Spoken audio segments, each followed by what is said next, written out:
Piss off, golden Sully.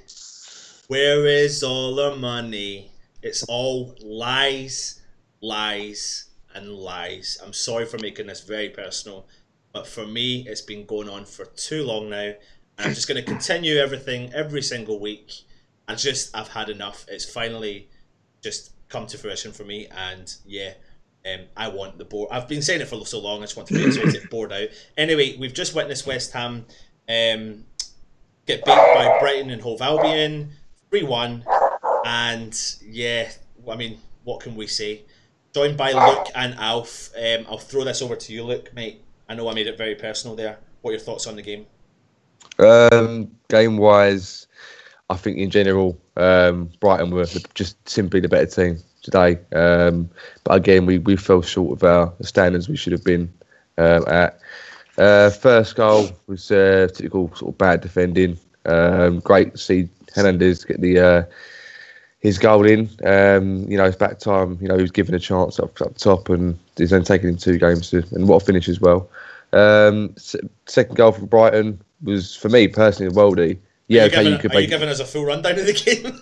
No, I'm just giving the goals. I'm not doing the game. I'm giving the goals. I'm getting the goals out of the way. If I do the game as well, I'll be here all night. So I'm just quickly getting the goals out of the way. Weldy for the second goal, and then the third goal was just, to me, not bad finish, to be fair. But yeah, I'm summing it up. I'm not going to do a whole detail in it. It's one of them games for me personally. I know you love me doing the details and all that, but piss off Golden Sullivan. I agree with that. And I ain't talking much about the game, to be fair, because I think I could talk a lot about it, but I'm gonna stop now.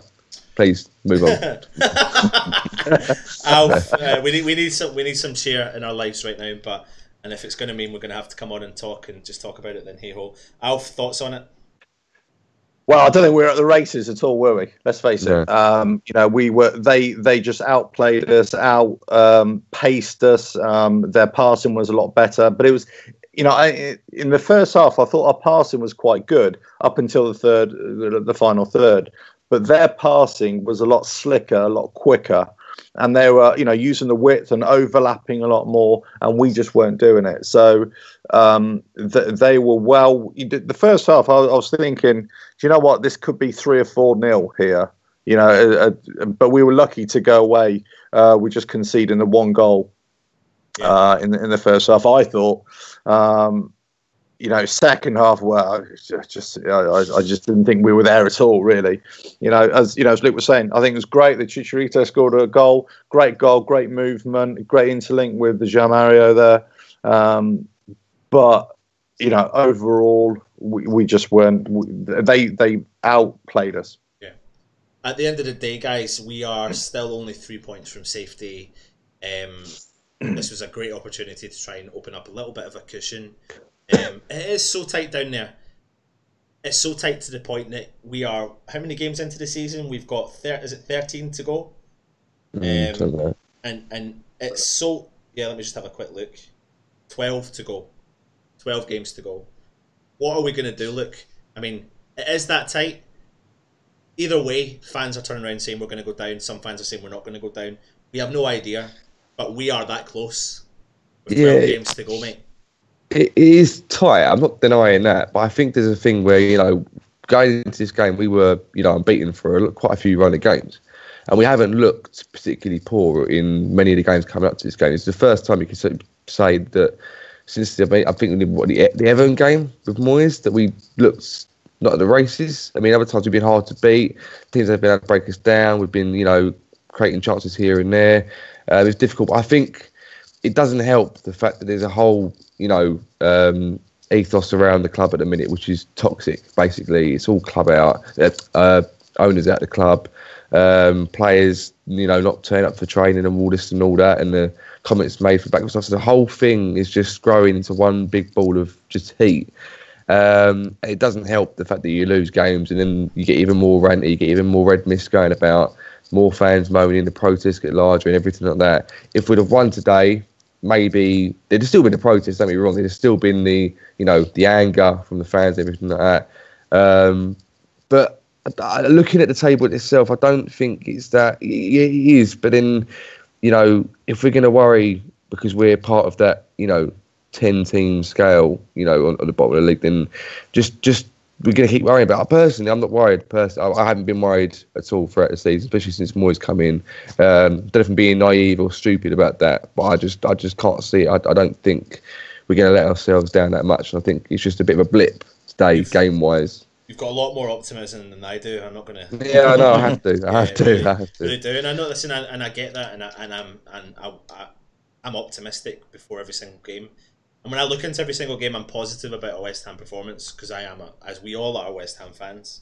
So when I feel like people are moaning, I'm starting to understand the real reason. It's just when you lose, it just brings you during a game. You park your emotions of what you're feeling towards anything negative towards West Ham because you know you're going to back that team.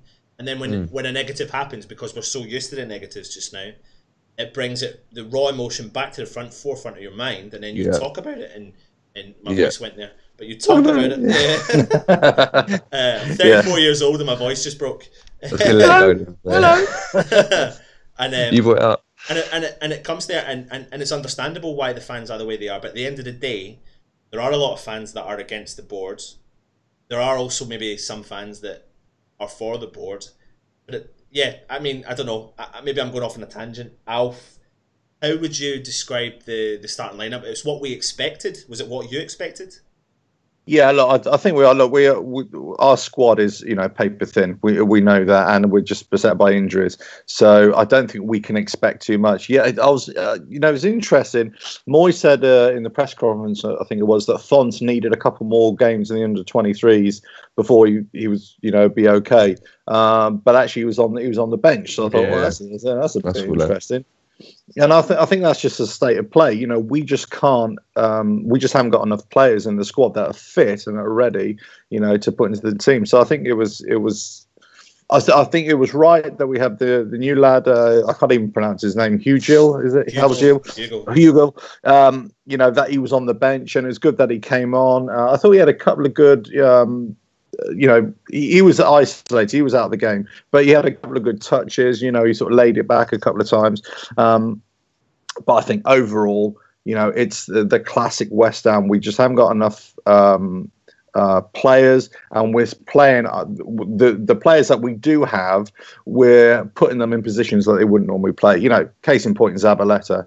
You know, where he's playing. Unfortunately, I think. You know, I'm a big Noble fan anyway, but I think this is one of our problems now. In general terms, I'll speak. We are putting too much emphasis on our players to perform. So when they dip a little bit or just have a slightly off game, then all of a sudden, you know, we think, oh, they're crap. Well, they're not. They're just having a bit of a dip in form, you see. Yeah. And but then I think that also works in the opposite way, because when we beat teams like Huddersfield convincingly. Well, it probably wasn't so convincingly in the first half. Maybe in the second half it was. Exactly. Yeah. But we are also, as a fan, very quick to jump on and go, "Oh, we know it can click. Oh, exactly. We know when it clicks." We're too polarized. We're too polarized, and I think that's because we're a bit desperate at the moment. In that we desperately want our team to do well, perform well. Forget about results a minute, but perform well. We're desperate for individuals to raise their performance and do really well. And when they do, it's like, yeah. And when they don't, we're like, yeah, bastard. Yeah. You know, so I mean, it's just one of those things, you know. And but I think we're kind of at the extremes now. And for me, on a personal level, I kind of want to separate the team, the manager, the coaches, and our performances to what's going on behind the scenes. I think that, they are linked, of course, and, you know, one kind of feeds off the other. But I think the team and performance is just sort of where we are. We're just, you know, the squad is thin. We've got too many injuries, and he still hasn't found a good balance to our side that gives us good attacking play. The board issue, well, I think my feelings are quite well known on this, in that I've felt really uneasy with them pretty much since they took over, and certainly for the last sort of 3 or 4 years, and then since the move and all the things that they're coming out with in, you know, either in media, social media, I just think it's wrong. You know, so. I suppose when it comes to the game, Luke, we conceded first. Glenn Murray. I mean, it was inevitable that he was going to score. I think we mentioned it in our review of the game. So, what are your thoughts? Um, well, Glenn Murray's goal with the whole performance. Because I can go on about Glenn Murray all fucking night. Yeah. Because he's one of them players, I think, if we weren't going to go for Hugo, we probably should have gone for him. Because in our current situation, a player like him would be perfect for us. Because, you know, he doesn't need that much support. He's kind of almost like a sort of, in English, Fernandez, really, though, because he will just stick up top and just give him the ball and he'll shoot and score. Case in point, he's not the most unpredictable player, so we probably should have seen, you know, his type of goal coming. The same also, we didn't defend it very well. But I was kind of pleased with how we reacted, because we seemed to just go from hanging back to trying to go for goal again, getting the equaliser. It was a completely different story second half. We just seemed to sort of sit back and thought, well, it's 1-0.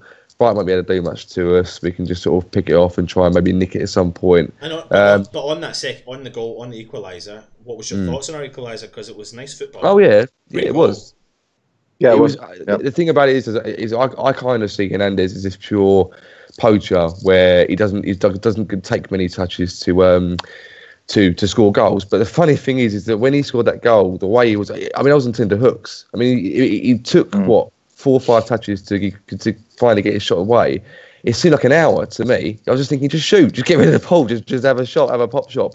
And it reminded me of last season when Payet scored against Middlesbrough, where he took it from one end of the pitch, you know, one side of the pitch, and just took it past about 8 players, their whole defence and whatever, and then just finally managed to get in the net. And I thought to myself, well, that was kind of mirror image to that goal. But luckily he scored it. It was great. It was a great play. There is a link up between. There is a certain link up between João Mario and Hernandez coming forward, and I think they're starting to work together out in a minute.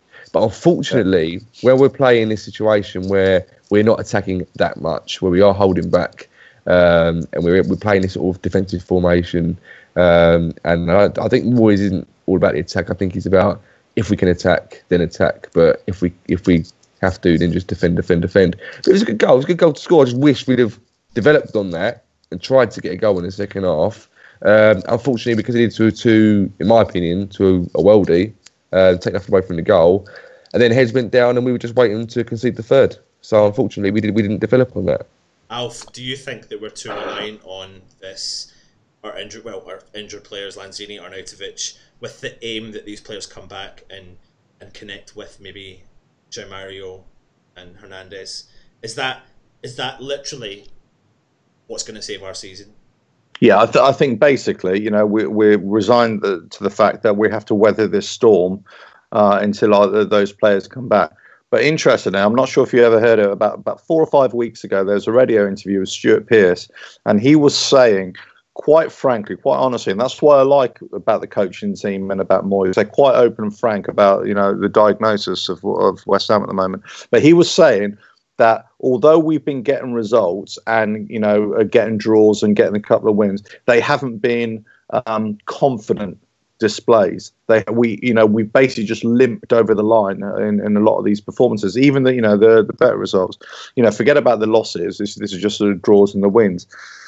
And I think that's where we're at. We are just limping over the line. We're limping through games, you know, and we're not confident enough. You know, I don't know if you noticed in the first half there was a couple of attacks that we had, and and Chicharito was trying to spread the ball around, and you know he got the ball, and I still think he's coming too deep myself to receive the ball, but he's coming too deep. He's passing to João Mario. He got a 1-2, then he passed a diagonal ball, you know, across field. I thought, this is great. This is opening up the game, and then he was running forward, which he hadn't done for a few matches, but running forward, tried to get into the box. And he was actually ran past the last line of defenders, and you could see him going, well, where's the ball? Why haven't you, crossed the ball to me? Where's that urgency to, and we haven't got that confidence to go forward, and we haven't got that confidence to play with pace and whip the ball in quickly. And I think that's where, sorry, I'm rambling on a bit, but I think that's where Chicharito is getting frustrated. I think he is at a certain level, and he expects everybody else to be playing at that level, so he can be that fox in the box, which we know he is, which we know he'll score goal after goal, and it's just not happening. Which is something that we think and have predicted or have asked for most of the season. But the way that luck is going for West Ham, we've not been able to put these players on the park at the same time. Arnautovic, Lanzini, Chicharito. It's just not happened, really. I don't even know if it has happened at all. But at the end of the day, we're playing Brighton and Hove Albion, and we've conceded 6 goals over 2 games against Brighton. And that's not good enough. It's not good enough. No. To be honest, we still have loads of problems in the back of our defence. We're conceding loads of goals. You can't put any of those, in my opinion, goals at fault to Adrian, because, like you said, one in particular was potentially goal of the season. I mean, it was what a hit. He's done it in the first game against us, and now he's done it in the second game. Alf, were you going to say something there? Yeah, no. So I just wanted to make this point quickly, that apart from Lefty's goal, Izquierdo should have been left back in the change rooms, in my opinion. But there you go. Apart from his goal, right, we tend to concede goals that are pretty basic goals, if you know what I mean. They're defensive errors. Absolutely. But it's not as if we're being beat by Lionel Messi or anything like that. These are just width balls, crosses, getting onto a big lump of a striker, and they put it past us. As in the Murray goal, as in Shrewsbury, as in not Shrewsbury, Wigan. Sorry, Wigan. The way they played against us is exactly the same. We're not being beat by fantastic teams. We are being beat by pretty much average teams, I would say, or we're conceding against average teams, which is not good enough. And it's not. And look, I'll throw this one over to you. These are the games. Those recent last 3 games, the run of games that we probably needed to pick up more points, picked up 2.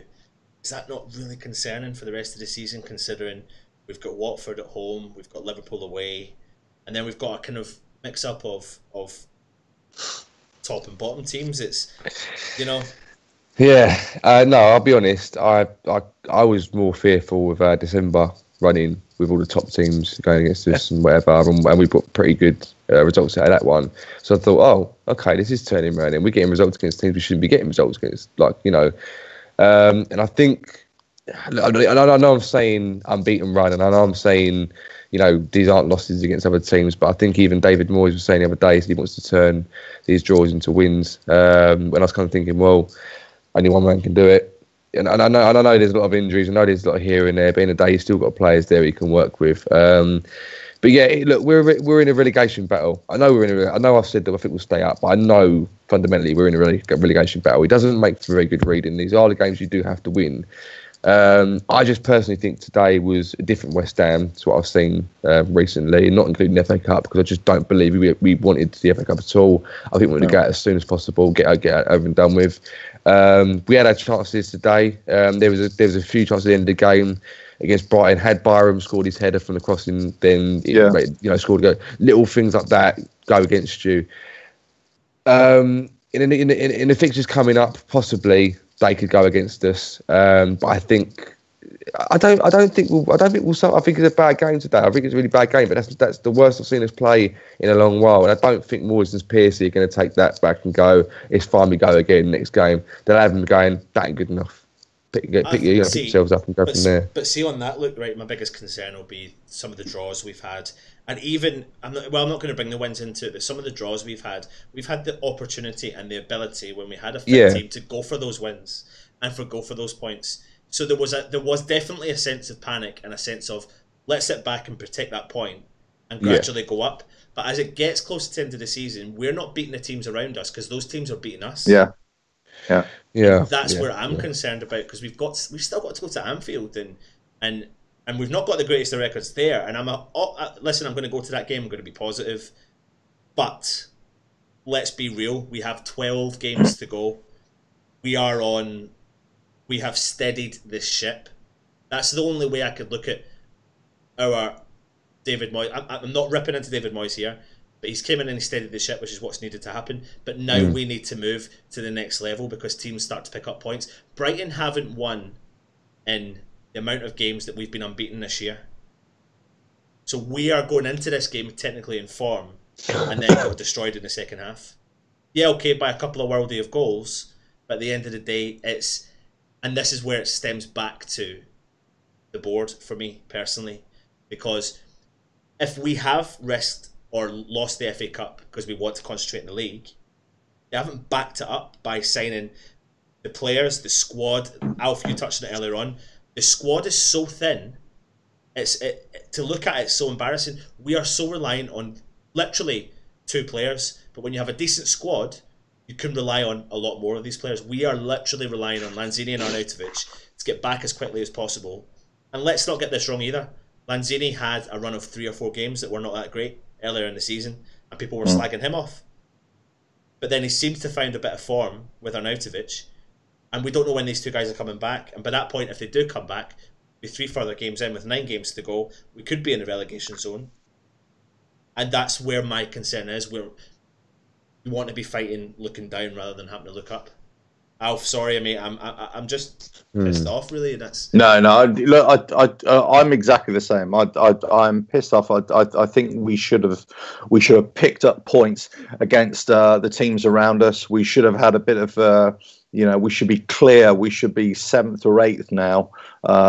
We should be a Burnley. That's where we should be. We should be, just clear of this, bottom 10 teams that, could easily be sucked into the relegation zone. And we're always saying, okay, yeah, we'll get a draw and we get a win. And it was interesting the other day. Jim White off Talk Sport, who's on Sky, as well. But he was saying to one of our fans, "Oh, but look, where are you in the league? You're 11th," as if that was a big deal. And the fan was saying, "Yeah, but we're only 4 points off relegation, Jim." I think I heard that. And he said, "No," and he said, "No, you're 11th. You're 11th," as if that's a great thing. Yeah. No, we're 4 points off relegation, mate. You don't. And that's the problem. It's so tight. Everybody's taking points off each other, but I still say every game that we've gone into, since playing all these teams around us, we've had the opportunity to do a lot better. Even with all our injuries, we should have been playing better. And if we get spanked 4-0, but we're actually showing real, a drive to go forward and get some width and get some crosses in. But we're just not doing it. We're not doing it consistently, and we're not doing it with the quality that we need. Do you know what was annoying today? Is that, I'm sorry, just before I go on, is that Creswell managed to discover the fact that he can actually cross the ball and pinpoint crosses as well. Yeah. Carroll's injured, and he's hitting it towards Mario and Hernandez, who on the day are fantastic, but they're not going to go for 6'5", 7 foot balls in the air when they're 5 foot whatever. And it's like you sort of look at it and you're going, well, why couldn't you have done that when Carroll's out, mate? Why can't, it's Creswell getting his form in, but he's doing the wrong things at the wrong time. But I mean, fair play to getting the crossings in, but but also on the Creswell crosses, did you realise he sort of hesitated, stuttered before he actually put the cross in? Yeah, by that time, the defence had regrouped. And then when he did put the cross in, which he eventually got about 3 or 4 crosses in, as you say, they were those Andy Carroll that he would, thrive on, not the ones that Jean Mario and Hernandez would thrive on. So, we've got to be quicker. Got to be quicker with the. That's the thing. That's the thing. Is our passing. Sorry, and no, that's fine, mate. Well, and I think I'm starting to notice like a kind of pattern when we're talking about the games, when whether we're positive or whether we're negative, but it comes down to individuals, and that's the problem with West Ham. We only really have individuals. There's not a team unit. There's no there's not 100% unity within that team. Even if we do get a victory, there's always 2 or 3 or 4 players that have underperformed in that game. But then when you look at Brighton's performance today, you can't really fault any of their players because they were better than us. Yeah, they were better because the goal that we scored was utter class. It was utter class. Yeah. So that doesn't really come into the equation. Apart from that, every player that came on that part today performed really well for Brighton, and you can't say the same for West Ham. But that's the same throughout the whole season. Whereas my biggest concern, there's no unity, and that's when someone mentioned it earlier on, we have all these players, and I am excited and it's mouthwatering to think Lanzini, Mario, Arnautovic, Chicharito of that partnership. But see, right now, that's all hearsay because we don't know if that's going to happen. And if we think about right now, We don't have the creativity in that team. We have so many players that do the similar job. Yeah, I'm going to give Kouati his due. When he plays well, he plays well. When he's not, he's been playing crap. But there's just no unity within that team. Quick question from YouTube, though, was, and I'll throw this one to you, Alf. Thoughts on Antonio? Oh, crikey. How can I be nice about him? I just don't, he's been reintroduced. He came on. I just don't think he was, I don't know. I just don't like the way he plays. Ever since Payet left, he had lots of his most success when Payet was with us. And, Payet, would tee it up for him a little bit more. And I think at one stage I can't remember, he was just banging him in for fun, wasn't he, at one point? Yeah. As soon as Payet left, that's it, Antonio went down. It's almost like he lost his lover, and that's it. He couldn't perform anymore. And I think that was the same for the rest of the season last season, and certainly for this season as well. I just don't think he still seems to be lumbering and laboured when he runs. I don't think there's a lot of urgency. I think he was playing because he had to play rather than a player who really wants to say, I want to play for West Ham. Yeah. I want to play for the fans. I just don't get that impression from him. I don't think he's... I get there's a lot of kind of negativity towards Antonio right now, but Antonio has never been technically gifted. He's not a technically gifted footballer at all. He is an athlete who will run himself into the ground. Yeah. And there was a time this season and there was a time last season that he did carry our side for a long time. Yeah. Yeah, and I do feel like, and I'm not saying you're saying this, Alf or Luke or fans, but people do forget that. And he was carrying our side. He was the difference between getting 3 points or the difference between getting a draw. I think his man management or his personal management from West Ham when he wasn't fit was terrible. So he's a player that's going to play, but we could see as fans he needed to come off on certain occasions. Yeah, but the managers weren't doing it. The coaches weren't doing it. And that's where they've probably ran him into the ground. Then he's picked up these injuries. Then he's come back with a bit of an attitude. Listen, we don't know what happens behind the doors. We don't like to hear about attitude at the end of the day. But when he came on today, what I did like about him was he's not technically gifted, but when he went out in the wing, there was one occasion where he chased the ball down and he stopped the ball from going out for a throw-in. He looked into the box and he kicked the ball in with his left foot. It was a great cross. It was an absolutely great cross. It was the fact that none of our players were there to put anything on the end of it. It was right at the end of the game. I want to give Antonio the benefit of the doubt because he isn't technically gifted footballer. We know that. But does he give everything for our club? Yeah. And has he done that from the start of the season and last season? Yeah, Look, thoughts on Antonio? Yeah, I'm a huge Antonio fan. I've been saying that for years and years and years. People don't realise is the fact that he, like you say, and he carried the team. One of the hardest working players on the pitch. Made that mistake against Palace, and suddenly he was the worst player we've ever had. He deserves to be sacked, and all that sort of stuff. And it was like, okay, I see your point, but it's for a player who does so much for the team, it's a little bit harsh. Today, based on today's game, first game back from injury, we were already. He wasn't going to be a superstar. He wasn't going to be a superhero. No. He's got that ability in him, but after all the stuff in the week about Moyes coming down on him hard, he done all right today. He wasn't brilliant, but neither was the rest of the team. He looked a bit laboured, to be honest with you, when he come on, as if he was lacking match fitness or something like that. Certainly lacking match sharpness. But I look at him now. And I'm a little bit like behind, I'm a bit cringing when I'm looking at him because I'm expecting him to pull up with an injury. There was a comment made at the start of the season that he's been putting more muscle on, and this in turn has meant that he's got a heavier body to carry around, and it's making him more laboured, it's making him more injury prone, it's making all that, which I find hard to believe. Yeah, I find hard to believe being an athlete. Having more muscle makes you, whatever. But if it does, fair enough. I'm not a sports scientist, so I wouldn't know that. But it's a shame to see the way that he's gone. And I think you make a very good point there, about or Alf, I can't remember who you said now, but it was basically when he was trying to get in the team in his first season at Bowling, no one expected him to have the impact that he did. He was bought for $7 million from Nottingham Forest, and it was like, well, it's a bit like when we signed Hugo for $9 million. It was like, who's this guy? People knew about him to an extent, but it wasn't like he didn't have the impact that he had. I think it was because he had to force his way into the team. That is a good team that we had last season at Bowling. And now he's like a definite starter. When fit, he definitely starts. And so, don't care what anyone says. You look at that team, he's a definite starter.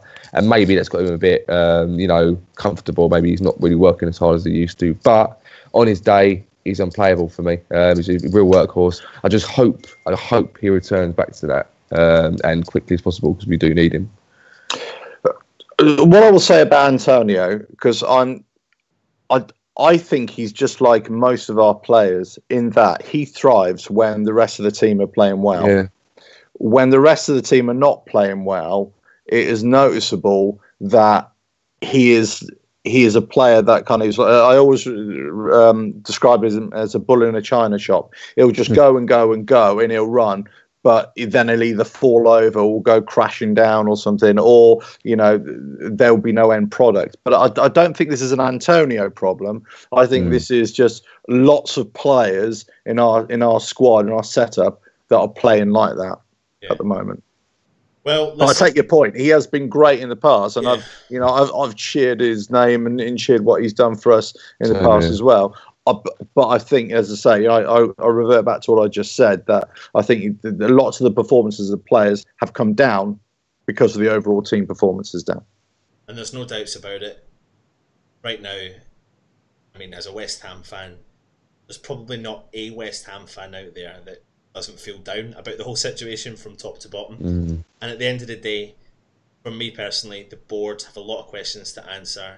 They need to come out, they need to speak out sooner rather than later. If they're even, and it's too late for me.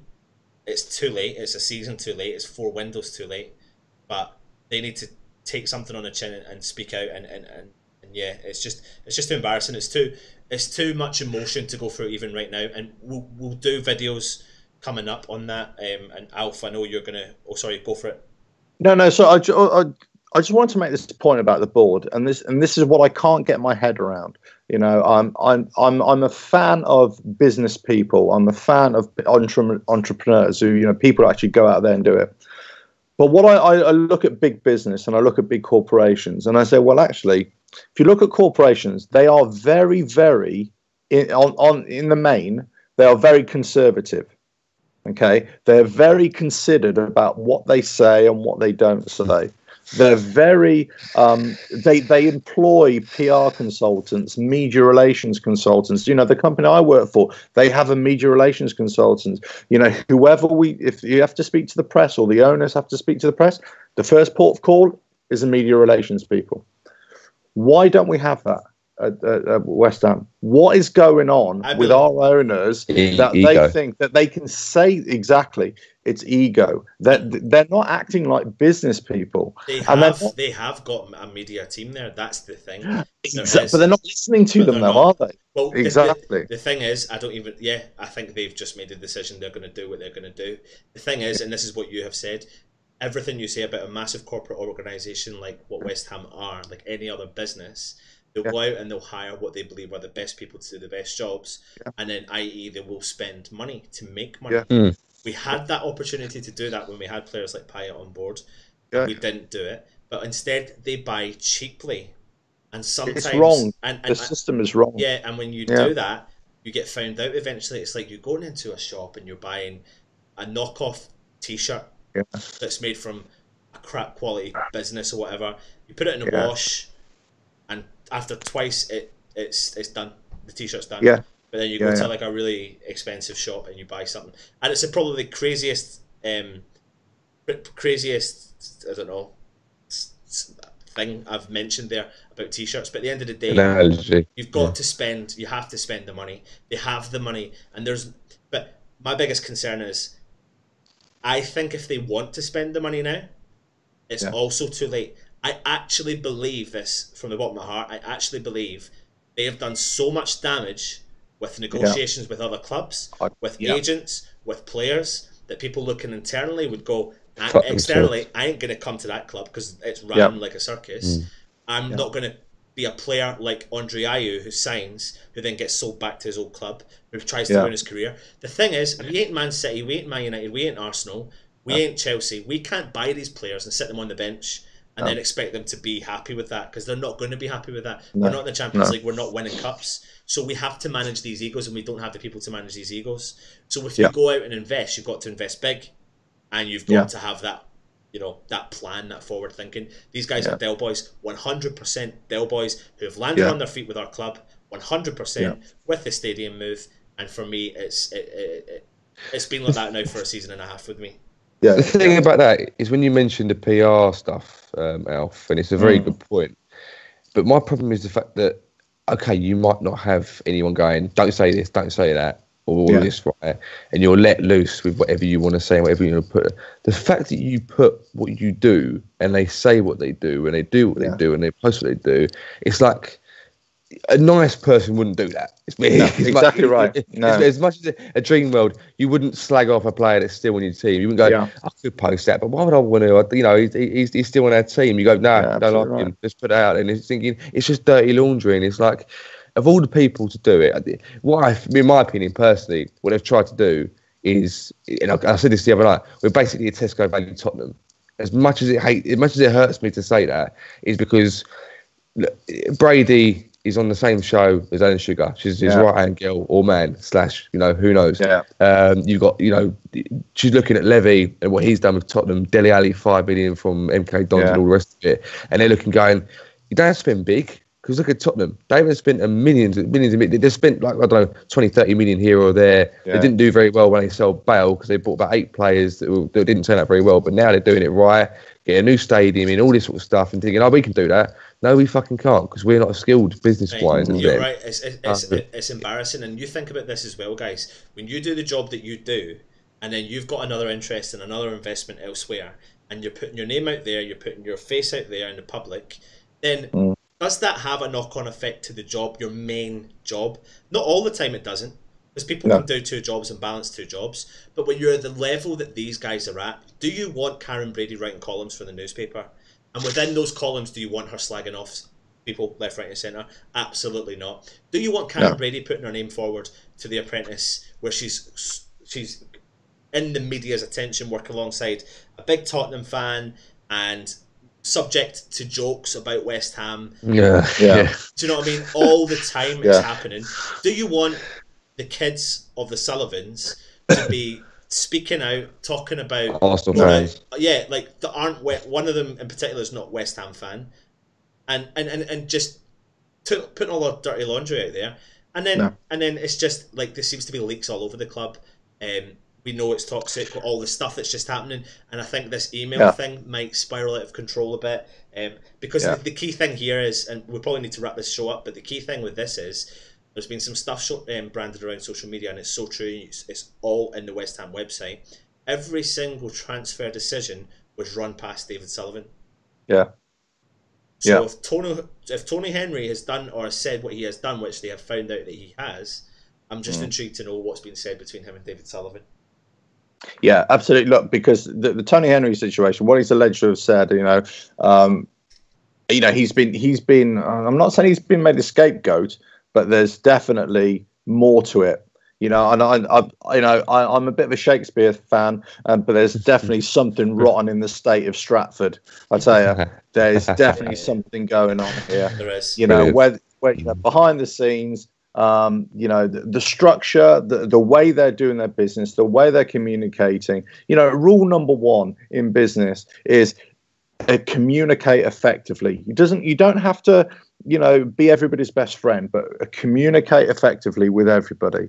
Okay. And they said everybody's had this, racial differences training. I forgot what it's called, but obviously he hasn't, because he's come out and said this. And even if you are saying this, that's one thing, which you shouldn't be saying it, but you shouldn't even be thinking it. Exactly. You shouldn't even be thinking it. So in the culture in the club, you shouldn't even be thinking it. And it's outrageous. It's outrageous that we have people within our organisation that would even judge anybody by the colour of their skin or where they've come from or anything like that. Because I've been around been a West Ham fan for over 40 years, and I just missed out. And I saw some early footage when I was a kid, and I just missed out on one of the best players I thought our side has ever had. It wasn't the greatest, but I loved him. I loved the stories about him. That was Clyde Best. We had a rich tradition of having, because they're going on about Cyril Regis now at the moment and all, and what great things he was in, and Batson and Cunningham, which are great childhood, heroes of mine as well, although they didn't play for West Ham. But so we've had it as well. It's not as if we've been an all-white, white power team for our whole lives. We haven't. We've always embraced multiculturalism, and players from anywhere. And for this to come out, and for what the board have been saying, it's just a disgrace. Absolute disgrace. Yeah, absolute disgrace. Listen, guys, it has been the Brighton review. We are in not the greatest of moods, but we are West Ham fans, and that's what happens. But it seems to be more toxic than ever. If you have enjoyed that, I think you do the whole kind of thumbs up, liking stuff, malarkey. Subscribe to our channel. We have a fantastic auction on right now. It's for little Isla to get her sent to America. The current highest bid, I think, is sitting at £900. It's for the away third top signed by the full current squad. So yeah, get bidding on that. All the money goes towards that Isla thing. I have a competition coming up for West Ham Southampton game coming up, and there's going to be some great other competitions, etc. And then over the next couple of days, we've got a really interesting video that Alf's done for us. Really strong words, strong points regarding a couple of the issues on some of the groups and the board, etc. If you have enjoyed it, please subscribe. Please get in touch if you want to come on. Comment, etc. It's not the greatest. Enjoy match of the day, because I certainly won't. I'm sure drinking a lot. Not that I'm saying drink a lot. Yeah. So I've been Anton. He's been Luke. He's been Alf. We've been Irons United. Come on, your Irons.